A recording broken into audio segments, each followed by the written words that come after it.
Hello, everyone. Welcome to World Review with Ivo Daalder, a weekly production of the Chicago Council on Global Affairs on the major news stories of the week. It's Friday, June 9th. This week, we're going to take a look at the start of the Ukrainian counteroffensive and the catastrophic damage caused by the blowup of a major dam in southeastern Ukraine. Then, the United States and China exchanged sharp words at a major annual gathering in Singapore, even as their ships and planes are maneuvering dangerously on the seas and in the skies. And finally, earlier this week marked the 34th anniversary of the Tiananmen Massacre, a reminder that Chinese leaders have long sought to suppress individual freedom. Here to talk about these issues are Bethany Allen-Ebrahimian, China reporter for Axios, Jamil Anderlini, editor-in-chief of Politico EU, and Anton La Guardia, diplomatic editor of The Economist. Hello, everyone. Great to see all of you. Great to have you back. Jamil, let's start with you. Ukraine, the counteroffensive has finally started. Long anticipated. First movements in the east and in the south, and just as it was starting, the major dam, which provides water resources to millions, including the Crimea area occupied since 2014 by Russia, a really major story. Both the counteroffensive, which is trying to achieve some change in the dynamic and the stalemate that has really been with us for about 6 months now, and this dam. So bring us up to date about what the Ukrainians are trying to do, what your reporters are thinking about caused that dam to explode, and what the implications are. Yeah, thanks, Ivo. It's great to be here as usual. Look, this story is just raises all the issues that we've been facing from the start of this conflict. There's so much misinformation, obviously Russian disinformation, misinformation, but frankly, what my reporters who are on the ground in Ukraine or are going in regularly, one of the issues that they've started to raise more and more is the highly effective control of information by the Ukrainian government. I would say that it's just a fact that the world's media, outside of the Russian media, are mostly sympathetic to Ukraine, and that our reporters are trying to do a great job, but many of them feel very strongly. Many of them are Ukrainian, actually. Some our top reporters on the ground are Ukrainian, and have written quite movingly about how hard it is to cover the less savory aspects, let's say, of the Ukrainian administration.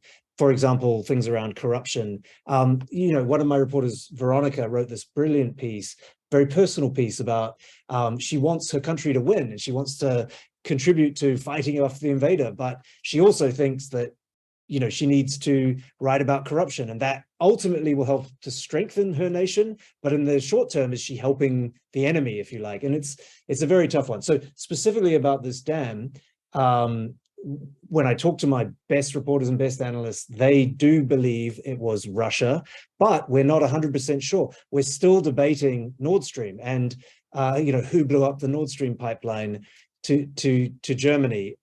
Again, we think it could have been Russia, probably was Russia, but we're not sure. And it's really tough when you're covering this, because you have reporters who feel very strongly, and editors who feel very strongly and personally about this conflict.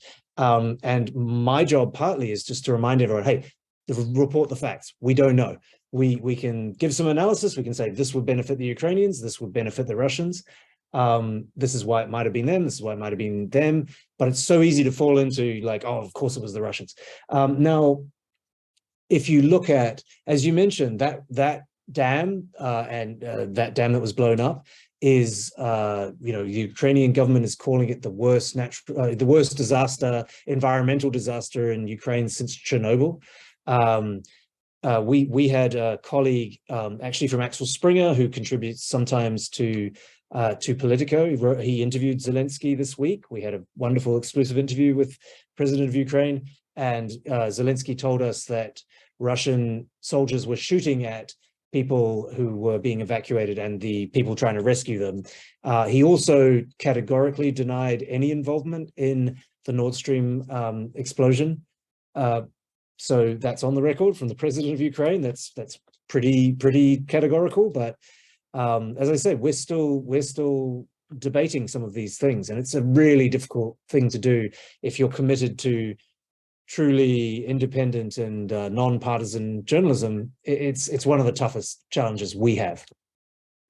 Anton, as you talk to your colleagues in London, where you are right now, about this story and also about the counteroffensive that is launched, it's very early. I think Jamil underscores the incredible difficulty of getting good information, even with people on the ground. It's just on the ground. It's such a tactical view of a big strategic area. But what are you hearing about about what things are going on, particularly what theories are you all exploring on the dam? Well, as Jamil points out, it's very difficult to find out what's actually going on because it's very difficult to get to where the action is. So specifically on the dam, you can argue about who benefits. So typically, retreating armies tend to blow up dams. The dams of the Dnieper were blown up by both the Soviets and the Germans in the Second World War on the retreat. So that would seem to point to Russia. On the other hand, when the waters recede and becomes apparent that the water has washed away a lot of the Russian defenses on the left bank of the river, you start to wonder whether it doesn't actually, in the end, after 10 days, 2 weeks, begin to benefit the Ukrainians by making it easier for them to cross. So you could speculate endlessly, but we won't know because nobody was there when the dam was blown up, although there seems to be seismic evidence suggesting a large explosion at the time. And we do know that the Russians control the dam. So if it was an explosion rather than a collapse of the dam, then that would seem to point to the Russians as the culprits. The other thing that makes it difficult to know what exactly is happening is that there seem to be at least 3 different axes of advance or of probing. One is in the south, in the Zaporizhia province, seems to be pointing towards Melitopol and possibly to sever the land bridge. Then there's a slightly more eastern one, which is around the town of Bakhmut that you've no doubt heard a lot about. A lot of very bitter First World War style fighting has taken place there. And then there seems to be a probe into the heart of the Donbass. This is a region that the Russians have controlled since 2014 and would be politically damaging to Putin if he were to start losing territory there. Now, I don't think the Ukrainians want to advance on 3 separate axes, but at the moment, they're keeping the Russians guessing, and they're keeping us guessing as to where the main thrust is going to be. One has to assume it is going to be an attempt to sever the so-called land bridge between Russia and the Crimea, because that splits Russian forces and makes Crimea much more difficult to defend and is symbolically important in terms of a Ukrainian return to the Sea of Azov. Yeah, no, exactly. But this is talk about the fog of war. We're in the middle of the beginning of this counteroffensive, and of course, the Ukrainians are trying to spoof the Russians, and as a result, they're not going to be able to tell us what they're doing. But Bethany, your take on both of those issues of the counteroffensive, and also, I think since you live right now in Taipei and know more about disinformation strategies than most people. How do you read the information warfare that is going on between the two sides? It's not the first time we have different stories. Jamil rightly reminded us of Nord Stream, but also this issue and others really are open to different interpretations, and it seems to be that the facts are not necessarily the same as what people are trying to determine the facts are. Yeah, well, sitting in Taiwan, this war has had a huge impact on Taiwanese people. Realizing, I think it shocked a lot of Taiwanese people into realizing that what's happening to Ukraine could actually happen to them. This kind of thing still happens in the 21st century. And you talked about disinformation, and that too is something that has kind of shocked a lot of Taiwanese people. And there are actually now some civil society organizations in Taiwan that are trying to learn from Ukraine about how they have fought Russian disinformation. learning from the many people doing OSINT, open source, both debunking disinformation and also trying to fight back against it, how you post it online. So it's something that people in Taiwan are paying pretty close attention to. I think what has really struck me is how effective disinformation has been. I mean, I'm not an expert in this war by any means. And so when, things like this roll through my timeline, and when I try to get a grasp as someone who's not an expert on who blew up the dam, who blew up Nord Stream, it really seems like a fog. I would have to really, dial down. And in fact, when Anton was speaking like just now, I was learning from that about, the complexity of it. And that really scares me. And it scares me for the future of Taiwan as well, because especially when the invasion first happened and we saw how inside of Russia, how it was playing, and how can Russia possibly justify the deaths of all these civilians? And to see that they say it's not happening or it's, someone else is doing it, I was able to really sort of see how that might happen if China were to start dropping bombs on Taipei and there's children dying. In the past, that has seemed just, they would never even consider that. They would lose the battle at home. Chinese people would never stand for that. But it's so much easier to imagine now, both for me and for people in Taiwan, how this kind of fog of war, this disinformation can just completely change the playing field. Yeah, it really is remarkable how disinformation has sort of seeped into everything that we do, including election campaigns with deepfakes and everything else. It makes it so difficult to understand what's really happening, and particularly in a conflict like this. Ivo, just one thing on that point. Yeah. I mean, it is worth noting that this war, as well as having a lot of disinformation, has a lot of open source information. We're seeing vast amounts of video. The Ukrainians have managed to maintain communications open. They've had access to Starlink.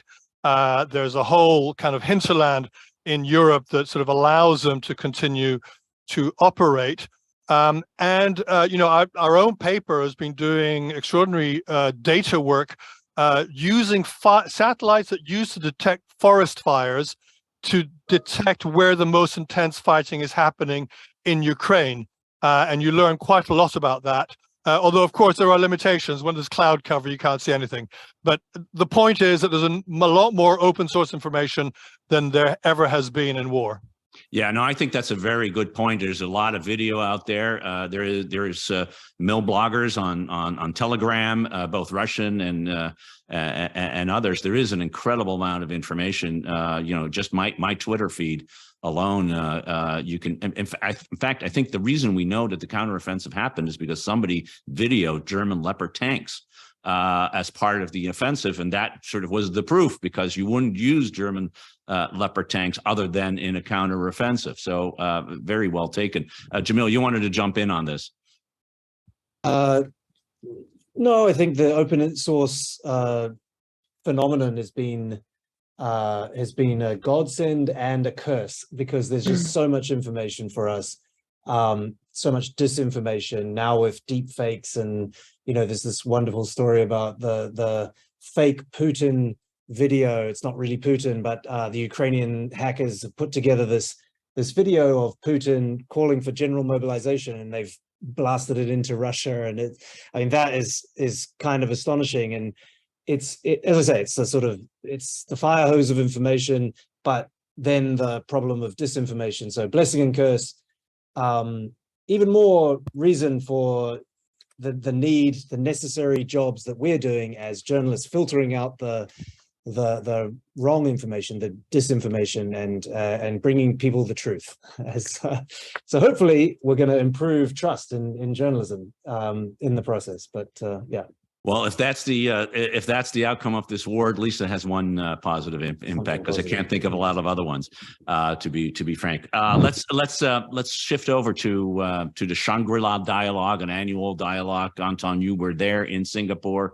It is the occasion in which defense ministers from around the world, and all eyes on the U.S. and Chinese defense ministers, are supposed to meet. They didn't meet. And at the same time that they were speaking and meeting in Singapore, there were boats trying to intercept each other in the Taiwan Straits, and airplanes crossing each other's paths too close over the South China Sea. Pretty messy and dangerous kind of week, which ended kind of interestingly with reports that Secretary of State Antony Blinken is going to go to China this month. What do we make of it all? How did it play from the ground, and how do you see this relationship evolving? Poorly, I think, is the short answer. Shangri-La is supposed to be a dialogue. That's the word they use, but dialogue there wasn't between Lloyd Austin and Li Shangfu. Worth noting that last year, the American and Chinese defense ministers met. It was a different Chinese defense minister. This year, they couldn't. I think that's a sign of the deterioration in relations that has taken place in the past year. They did sit at the same table. They shook hands even, but they were kept diplomatically out of each other's earshot, separated by various other dignitaries at the event. And the other thing is that in the rhetoric, it was also quite spark-filled as the Americans and the Chinese held their keynote speeches. I think it says something about how difficult it is for these two giant powers to speak to each other. I think you saw at Bali last year desire by the American president and the Chinese president to speak, to sort of put relations on an even keel, but events, dear boy, keep getting in the way. Mr. Blinken's last trip to China was shot down, shall we say, by the balloon incident. Let's see if he manages to get to Beijing this time, because you now have reports of the Chinese supposedly setting up a spy listening post in Cuba, taking over from where the old Soviets used to be. So when you speak to senior people in the administration, they say things like, we want to talk to the Chinese about grown-up things. It's all very good talking about pandemics. It would be good to speak about climate change, but the Chinese aren't really interested about this stuff. So why don't we talk about things like regional security? Let's talk about the Gulf. Let's talk about Ukraine. And I think talking to the Chinese about Ukraine has several appeals to the administration. It would drive Putin crazy because people are talking over his head. It would draw the Chinese into a constructive conversation. It's easier to talk to the Chinese about what a future diplomatic settlement might look like than to talk about the Russians and so on. And it also kind of tangles up the Chinese because they have to explain how it is that they support state sovereignty while at the same time turning a blind eye to Russia's attempt to crush it. So, altogether, there's lots of things to be gained by this. And yet they find it incredibly difficult to be seen to speak to each other because no side can be seen to be entering such conversations from a position of weakness or from a position of being offended. Remember, Li Shangfu was placed under sanctions by the previous Trump administration, and I think as a footnote, it's a sign of how sanctions are easy to impose, difficult to remove, and cause lots of collateral damage. No, I think that's a good reminder, and I think if I had been the administration, I would have gotten rid of those sanctions. And in part, it seems to me, Jamil, what Lloyd Austin in particular was stressing was we learned the lesson when in the Cold War, when we had a confrontation with the Soviet Union, that it's important to talk to each other so we don't miscommunicate, we don't have accidents. That was the big lesson of the Cuban Missile Crisis. And the answer from the Chinese seems to be, well, we don't want to talk about these things because that you're just trying to interfere with our capacity to act militarily in the way that we want to act. And I think in the White House and other places, people are very, very worried that these kinds of incidents we see at the seas and in the skies may actually lead to the kind of thing that happened in Hainan Island back at the beginning of the Bush administration. And who knows, given the tension that we have, whether the spiral of escalation wouldn't be taken apart. But when you spent a lot of time in China, it seems the Chinese just don't see this as an issue for them to engage on. Is that right? So the way I see it is that the Communist Party in its current iteration is extremely good at tactics and kind of crap at strategy. So the way that I think they're approaching this is like to score points on every meeting and it's really been a change. That's why I say this iteration of the CCP. My view of pre-Xi Jinping Communist Party, they would do a bit of this, but they were much more pragmatic. They were much more like, they would try to sort of portray it as like the Americans are coming and begging for a meeting and we're like not going to humor them. But they would sort of do that in public, and then in private they'd be like, sure, let's talk, let's have a secret phone call, and like let's have a secret meeting. Under Xi Jinping's rule, I think that it's real. Like there's no secret meetings. There's like you Americans, come on, you have to debase yourself and kowtow like all barbarians, and then we might deign to give you an audience with the eunuch number 4. It's like that is kind of the approach, and it's very, very tactical. And I think that they raise glasses of Malta every time they sort of get one over on anyone, right? And I think it's very short-sighted. I think it's very dangerous.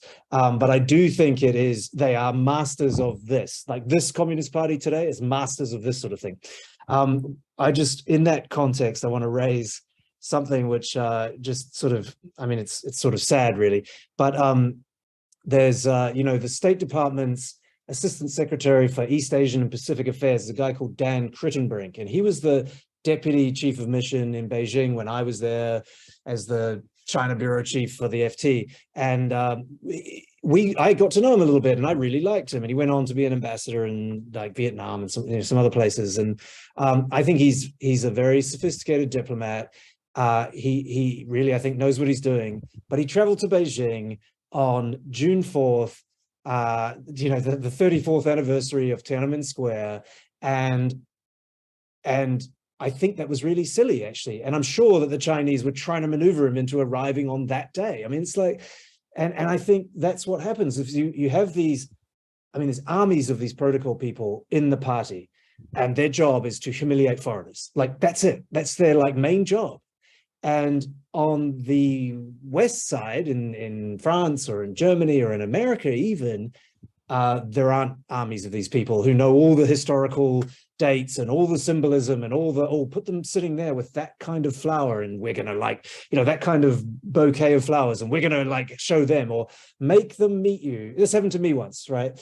I got an interview, great moment. I got an interview with Li Keqiang, the Premier of China, and my boss was with me, Editor-in-Chief, and we went in and I'm like, we're in the Great Hall of the People, and I'm like, which room are we in? They're like, Hong Kong room. And I was like, oh.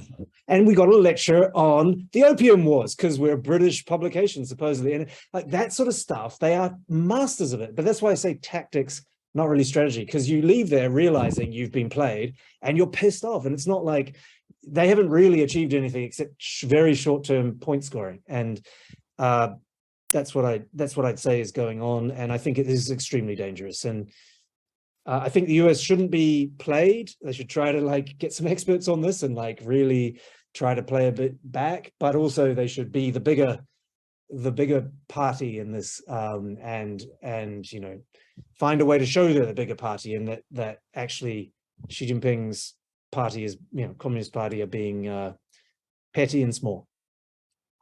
Petty and small, but if you're sitting in Taipei, Bethany, as you are, that petty and small and danger actually starts to affect the daily lives of the average Taiwanese.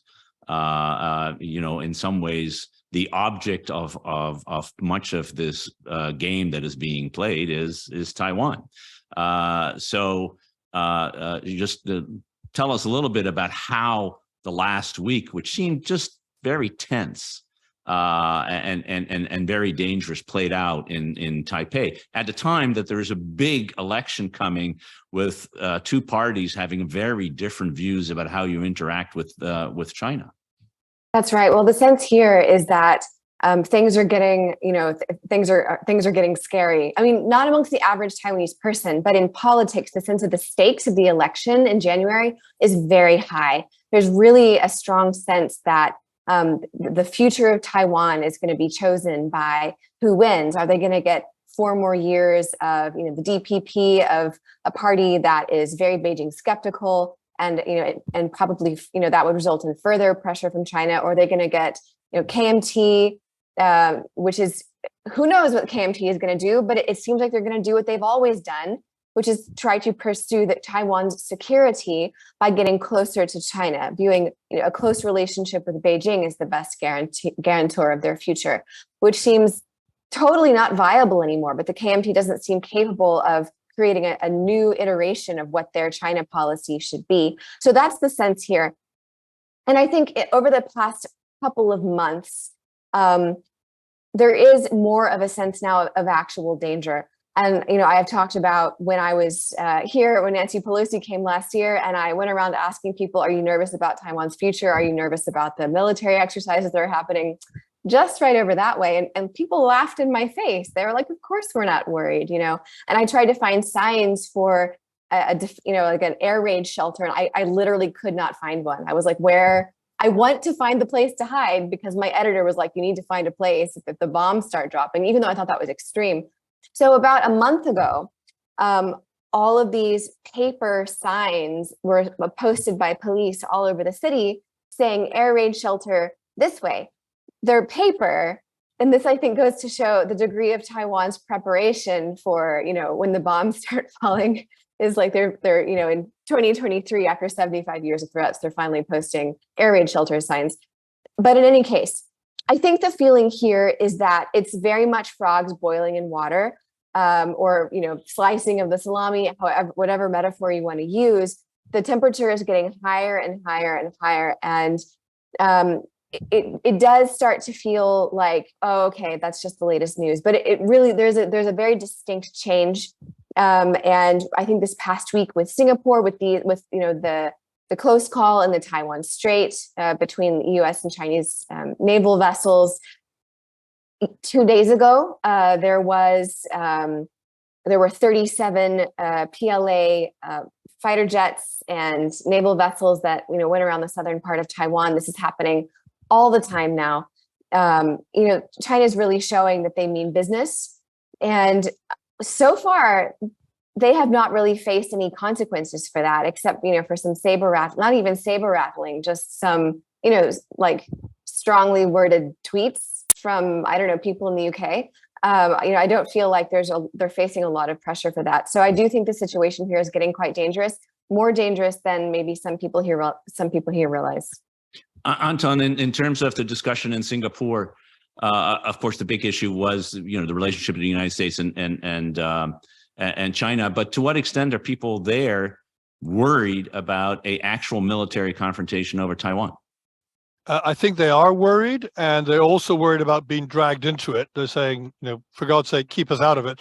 It was interesting that the Indonesian defense minister came up seemingly off his own bat with a peace plan for Ukraine, even offering peacekeeping troops for Ukraine. I mean, that was shot down very quickly, but nevertheless, it's a kind of sign of the mood that the global South and countries that are non-aligned are worried about this. I think it's all damaging them. It's a faraway war. It's both a faraway war, but a war that's affecting them profoundly, and they would just like it to end, regardless of who is right and who is wrong. I just wanted to say one thing on these incidents. I mean, first of all, talking is supposed to, precisely prevent this kind of incident from spiraling out of control. And the question is, why do the Chinese refuse to engage in it? And there are kind of two theories, and I think there's truth to both of them. One is the Chinese did not have a Cuban Missile Crisis, did not come close to nuclear war in the same way as the Soviet Union did, so don't know quite how white-knuckledly scary it can become. The other thing is, I think that the risk is kind of the point. The Americans want to mitigate the risk, and the Chinese want to highlight the risk as a way of pushing the Americans back, not accepting the lines that the Americans want to draw, keeping ambiguity, as a way of slowly pushing them back away from areas close to China, perhaps beyond the first island chain eventually. But risk is the point. I agree with that completely. I think that China is the one that is really trying to push the envelope here and see how far they can push it. I'm not in their heads. I don't know how worried they are about what would happen if there was a miscalculation. But in terms of the grown-ups in the room, like who's actually concerned about trying to stop a potential conflict, it's not the Chinese. Yeah, and I would say that's also partly a generational thing. The last proper war that China fought was its failed invasion of Vietnam in 1979. But that war went on really into the mid-80s. It was a dirty war right into the mid-80s. I have friends of mine who fought in that war and wounded in 1985 in some raid across the border. But what I worry about is that you've got a whole generation of chest-thumping, manly men who have not been able to unleash their weapons for all these decades, and you have a whole generation after Tiananmen Square that were raised on the patriotic education system that Deng brought in 1990. My wife and I are both born in 1977. We both started high school in 1990.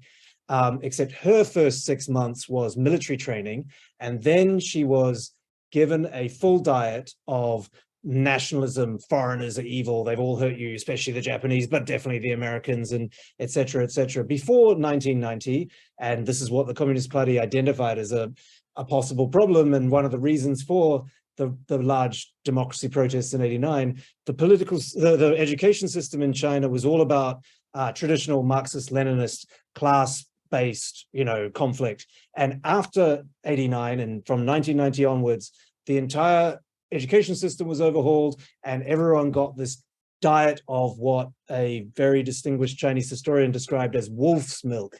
They're feeding, he said, he got fired and almost put in prison around 2008 or 9 for saying, with this curriculum, we are feeding our children wolf's milk. And what do you think that breeds? And so what I worry about deeply is that this generation of political leaders and military leaders is the most nationalistic you've had, in living memory, and they are the most inexperienced when it comes to actual war and the horrors of war, and they are the most and the top leaders like Xi Jinping went through the Cultural Revolution. They don't have much education. They were brutalized and traumatized by their experience and the experiences of their families. And I think that's a highly toxic mix, just speaking from inside and so you go to Beijing now and you listen to the discussions of the intellectuals, and they're quoting Carl Schmitt, the Nazi philosopher. I mean, it's crazy, the way they talk to themselves, and they're increasingly cut off from the rest of the world because of they're closing themselves off, and COVID for a couple of years didn't help. And I worry deeply about that discussion and that echo chamber around Xi Jinping, but amongst all the sort of military and political elites there. It's highly dangerous, I think. This is a sobering conversation here, I must say, in all its aspects. And a good segue to a truly sobering anniversary, which, if I take Jamil's point, was sort of the turning point, certainly in the educational system, which is the events in Tiananmen Square in the run up to June 4th, 1989, when 200,000 PLA soldiers decided that it was time to clear the square, and did so in incredibly brutal fashion. It used to be that Hong Kong was the place where people were commemorating it, true also in Taiwan, of course. But the big protests and the big vigils in Hong Kong about were the way the world remembered this. That didn't happen, but it did happen in Taiwan. Bethany, you were there at the Tiananmen Memorial. Bring us into the sense that was happening at that point, and see what how that was highlighted, and what it really tells us about where that relationship is between these two countries, and more importantly, between the world and China. Sure. So there were a couple of, I guess, notable things about the anniversary this year. And the first one is that this is the first time since COVID controls were lifted in Hong Kong that there has been a Tiananmen anniversary. So last year, I mean, we can imagine that it wouldn't have been permitted anyway. for there to be a vigil, but you couldn't anyway because of COVID, because of all the lockdowns and the restrictions on public gatherings. So this is the first year when there could have been a Tiananmen vigil.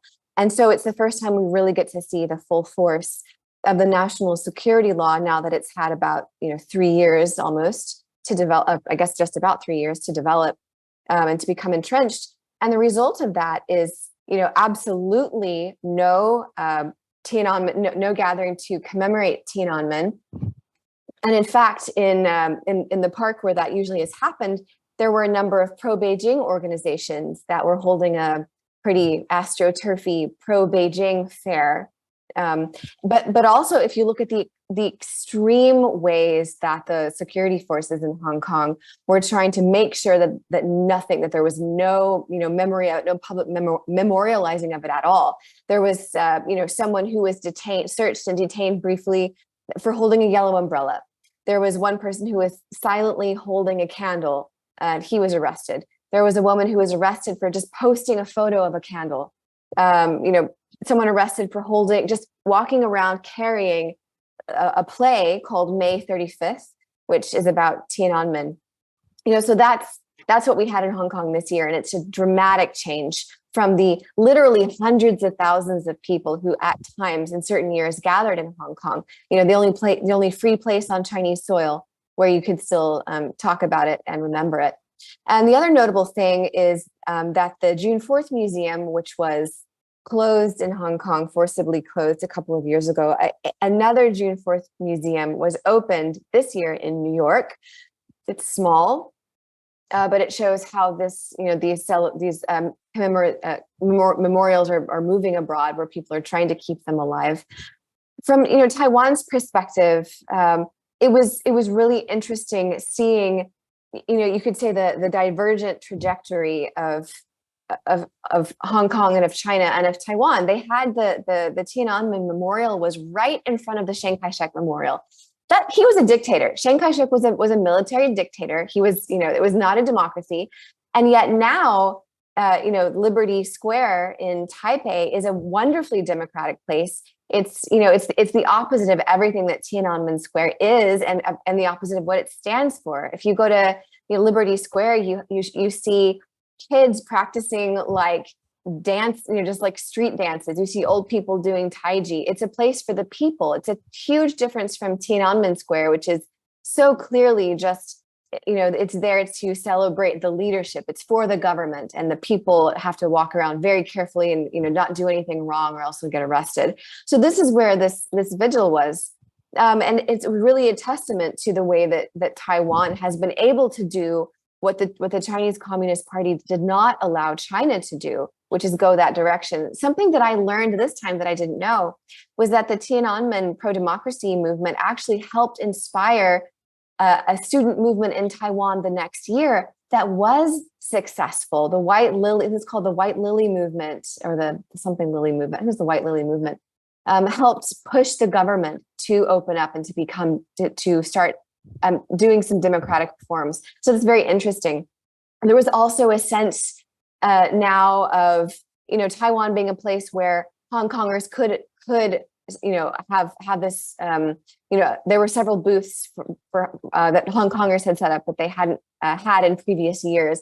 I spoke to several people from Hong Kong, and one of them was only willing to speak to me on background anonymously, and checked with me multiple times to make sure that I wouldn't use their name, that I wouldn't publish the recording, just to say something like, it's important that we remember the people who died fighting for democracy. And it's wonderful now to see this. We can't have this in Hong Kong anymore. And they were afraid, just for saying that they would get arrested when they go back to Hong Kong. So that was terribly depressing to see.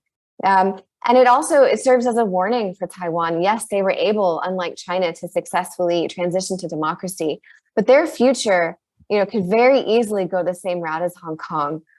So it's kind of a look backwards and also a look forwards.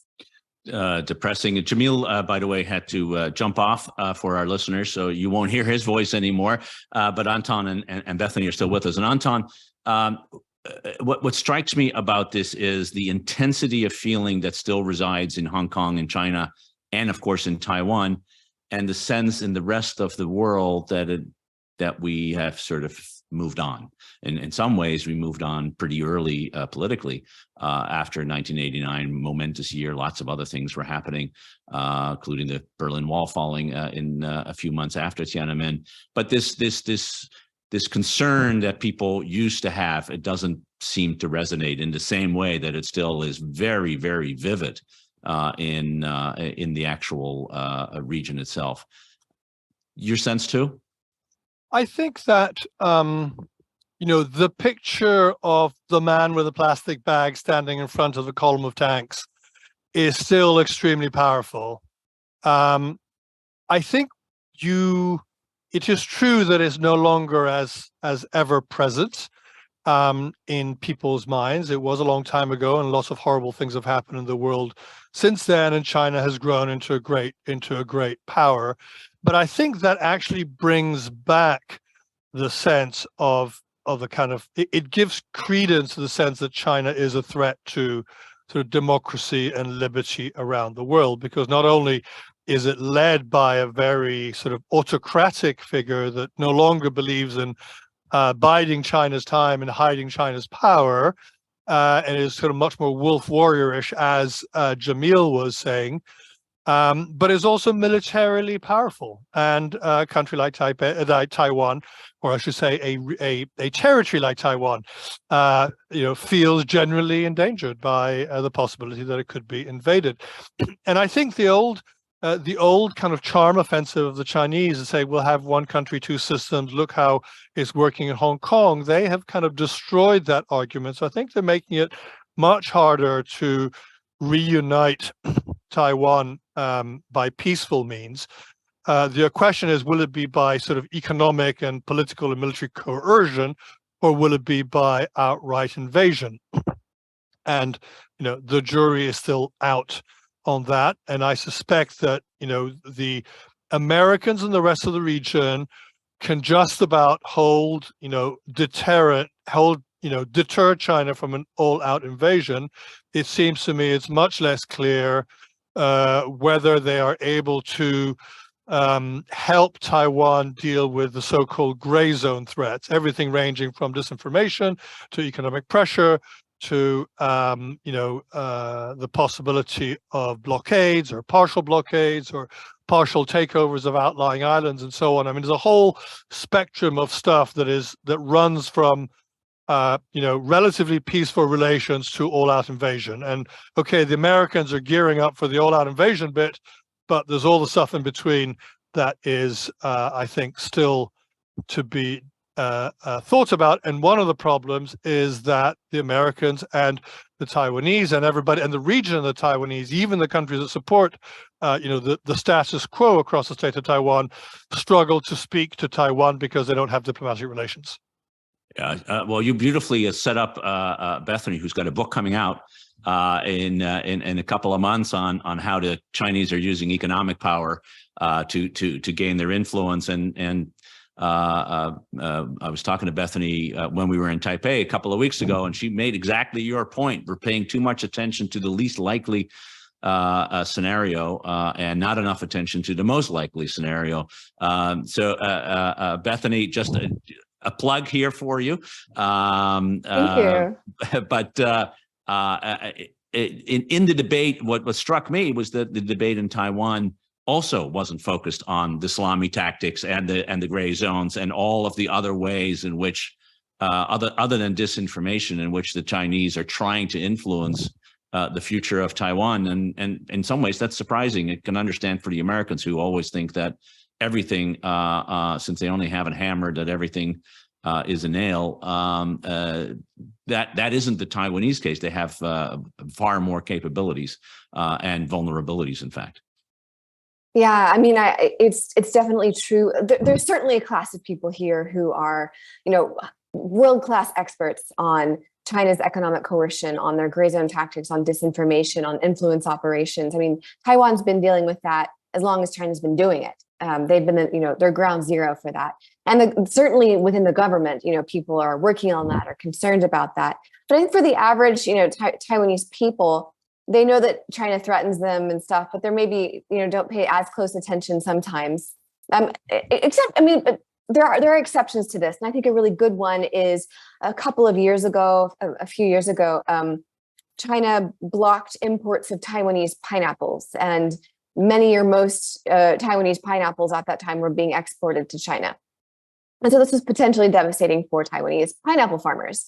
And so the whole country kind of mobilized hashtags and other things to buy pineapples. And it was this sort of wonderful story about how they were trying to, save like Taiwanese pineapple farmers. So you do get this kind of, mass movement at times, but most of the time people here just live their normal lives. And as I said kind of earlier, I think that what people talk most about here, your average people, are Taiwanese domestic politics. And they're really concerned with that. And there's, there's like in any country, there's going to be domestic, controversies and scandals, and they get all caught up in that. And like I said, I don't really think that the future of Taiwan lies in Taiwan's hands as much as it does in China's. I think they have less agency than they think they do. I think there's this belief that if we choose one president or choose the other, that will determine the outcome. And maybe that's true. But I sort of feel like China's going to get it's going to go for what it wants, no matter who's president and no matter what they say and no matter what their policies are. That's sort of my 2 cents on that. Well, in some ways, a depressing conversation here today, but then maybe that reflects the state of the world as we see it. I want to thank Bethany Allen-Ebrahimian, Anton La Guardia, and Jamil Anderlini for really a fascinating conversation. Thanks for being with us, and thanks for tuning in. We'll be back next week with another edition on What Review, and until then, have a great weekend.